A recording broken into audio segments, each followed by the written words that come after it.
ମୁଁ ଆଜି ଏମିତି ଗୋଟେ ଭାଇ ସାଙ୍ଗେ ଦେଖା ହେଇଥିଲି ଯାହାକି ତାଙ୍କ କଥା ଭାବିକି ଆଉ ତାଙ୍କ ସିଚୁଏସନ୍ ଦେଖିକି ମୋତେ ଏମିତି ନିଜକୁ ଇମୋସନାଲ୍ ଲାଗିଥିଲା କି ମାନେ ମୁଁ ଆପଣଙ୍କୁ କ'ଣ କହିବି, ଆପଣମାନେ ସେ ସିଚୁଏସନ୍ ଯଦି ଥାଆନ୍ତେ ତାହେଲେ ଆପଣମାନେ କ'ଣ କରିଥାନ୍ତେ ସେଇଟା ଆପଣ ଟିକେ ଭିଡ଼ିଓକୁ ଦେଖନ୍ତୁ ଆଉ ଆପଣ ଯଦି କମେଣ୍ଟରେ କହିବେ ଆପଣ ସେଇ ଟାଇମ୍ରେ ଥିଲେ ଆପଣ ସେଠି କ'ଣ କରିଥାନ୍ତେ।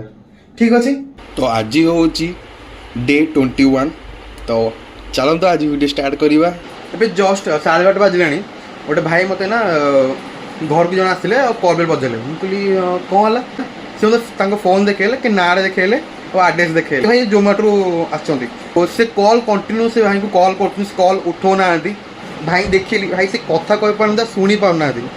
ଓକେ, ତଥାପି ସେ ଡେଲିଭରି କରିବାକୁ ଦେଉଛନ୍ତି। ଏଇଟା ବହୁତ ବଡ଼ କଥା। ତାଙ୍କୁ ହେଲ୍ପ କଲି, ମୋତେ ନିଜକୁ ବହୁତ ଖୁସି ଲାଗିଲା। ଭାଇ ସେ କଥା କହିପାରୁନାହାନ୍ତି, ଶୁଣି ପାରୁନାହାନ୍ତି, ତଥାପି ସେ ଡେଲିଭରି କରୁଛନ୍ତି। ଜୟ ଜଗନ୍ନାଥ।